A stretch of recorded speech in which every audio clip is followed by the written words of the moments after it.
And welcome back to EDH Deck Building. I am your host, Demo, and this is my last deck tech from Innistrad, and it's going to be Dorothea, Vengeful Victim. And I was deciding which one I was going to do. There's a couple I was mulling over that I was thinking of making a deck tech for. I decided on this one because I had a couple of really interesting ideas of things to do with this commander. So Dorothea is a white-blue spirit 4/4 with flying, which is fantastic, except for when Dorothea, Vengeful Victim, attacks or blocks, sacrifice it at the end of combat. Wah wah, that's not very good. But then I thought, wait a minute, if we want, we can actually get around that ability by putting Assault Suit in this deck, which I did. I thought this was an interesting include here. 4 mana equipment. Equipped creature has +2/+2, haste, and can't attack you or a planeswalker you control and can't be sacrificed. That's right, we can throw this on our commander. Our commander now becomes a 6/6 flyer and can't be sacrificed, right? It just can't. So whenever you attack or block, your commander isn't going to get sacrificed at the end of combat. So this is an interesting way where if we have our Assault Suit, we can throw this down and then not go with the alternate plan with this deck, which of course is the flip side. We can just stick this on our commander and attack with it every turn. 6/6 flyer is pretty fantastic. And then on added bonus, at the beginning of each opponent's upkeep, you may have that player gain control of equipped creature until end of turn if you do untap it. So we can just chuck this around and give it to our opponents as well. Can't attack us. They can only attack each other with it. So that's kind of a funny way we can sort of get around that sacrifice ability. But of course, that's just a one-off. We mostly want to build around the other side. And of course, once it goes to our graveyard, we can pay 1 blue and a white, and it becomes Dorothea's Retribution, an aura enchant creature. An enchanted creature has, whenever this creature attacks, create a 4/4 white spirit creature token with flying that's tapped and attacking, sacrifice the token at the end of combat. And if Dorothea's Retribution we put into a graveyard from anywhere, exile it instead. So the reason why I like this commander is because it's doing lots of different things. First of all, it's very unique. It's an aura commander. We've never seen that before, right? But also it's doing a lot. You're in an aura theme, you're in a spirit tribal theme, you're in an attacking theme, you're making tokens. You're actually doing a lot of stuff here. And I like commanders like that because there's a lot of different ways you can go with it. There's a lot of things you can build around. So first off, we need creatures that we're going to be enchanting with our commander, and I think Thran Golem is a fantastic target here. 5 mana Golem, 3/3. As long as it's enchanted, it gets +2/+2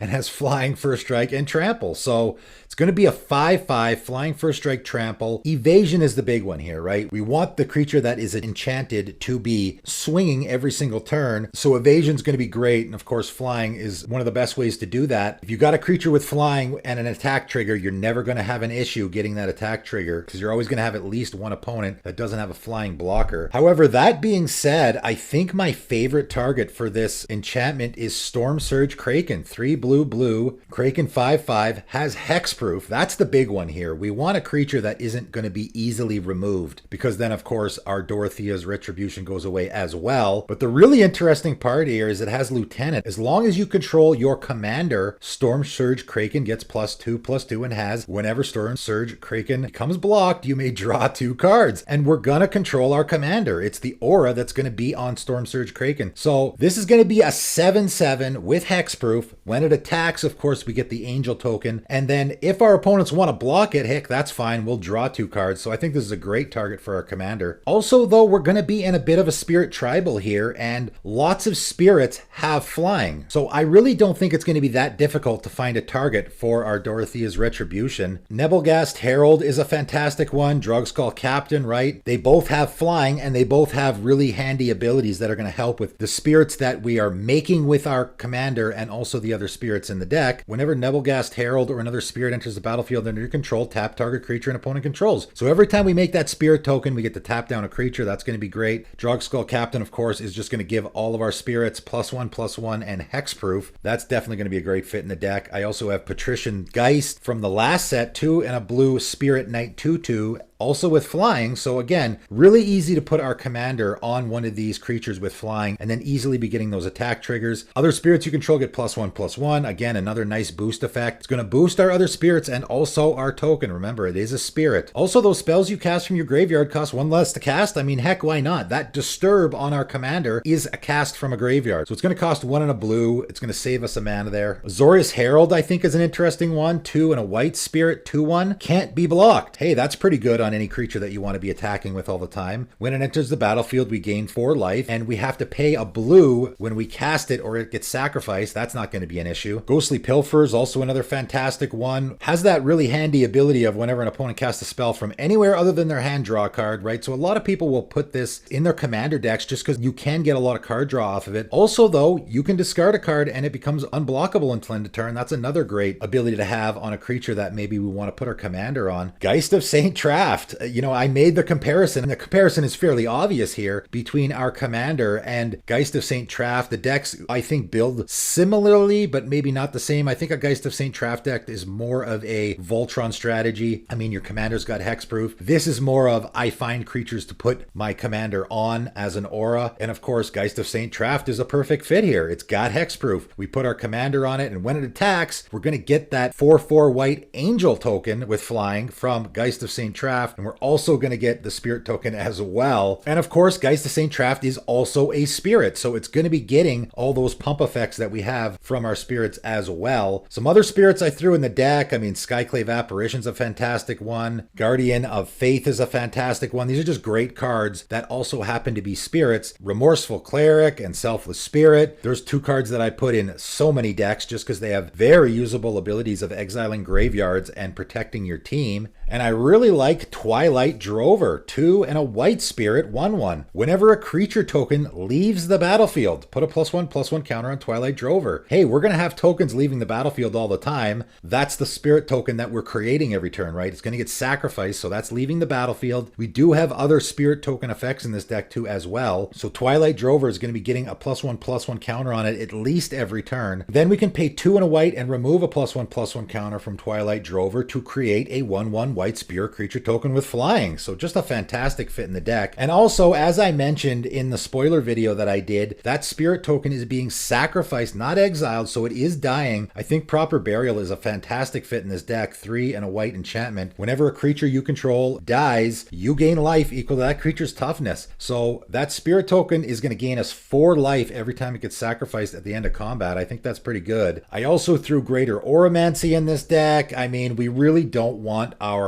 enchanted creature getting removed. We also don't want our Dorothea's Retribution getting removed, and Greater Oromancy gives other enchantments you control Shroud. So our Dorothea's Retribution, our commander, is going to have Shroud, and then enchanted creatures you control have Shroud as well. This can get a little tricky, you know, in a deck where you want to be putting auras on stuff. Auras do target, so we want to make sure we don't want to put anything else on our Dorothea's Retribution enchanted creature, and we do have other enchantments in this deck as well. I got Octopus Umbra in here. I got Daybreak Coronet. Obviously, Daybreak Coronet is fantastic because we can put it on the creature that already is enchanted by our commander, and it's going to give it +3/+3, First Strike, Vigilance, and Lifelink. Octopus Umbra, again, also great because it has that attack trigger, right? Enchanted creature has base power and toughness 8/8. That's pretty great. But also, whenever this creature attacks, you may tap target creature with power 8 or less, and also has totem armor, so that's a fantastic one to put on the creature that we are enchanting with our commander. I also threw Reconnaissance in the deck. 1 mana enchantment, and you can just pay 0 to remove target attacking creature you control from combat and untap it. So if we do get in a situation where our opponents all do have blockers, or maybe we're down to 1 opponent and they have, I don't know, like a dragon tribal deck, so they got lots of flying blockers, this is a way that we can get that attack trigger without sacrificing the creature that's enchanted. A couple other neat things that I'm doing in this deck. Teferi's Time Twist. 1 and a blue instant. Exile target permanent you control. Return that card to the battlefield under its owner's control at the beginning of the next end step. If it enters as a creature, it gets a +1/+1 counter on it. We can use this on our Dorothea's Retribution, right? That's a permanent. And we can exile, let's say our opponents are about to board wipe. We exile Dorothea's Retribution. At the beginning of the next end step, it's going to come back into play as a creature, right? It's going to be face up. So it's not just just going to disappear. It's going to come back in as a creature. So we get our Dorothea back, and it has a +1/+1 counter on it as well. So we can swing in for 5 damage. I thought that was an interesting include. One of the big downsides of auras is, of course, if you lose the creatures, the aura is gone as well. Cloud cover is another interesting way to sort of get around this a little bit. 2 blue and a white enchantment.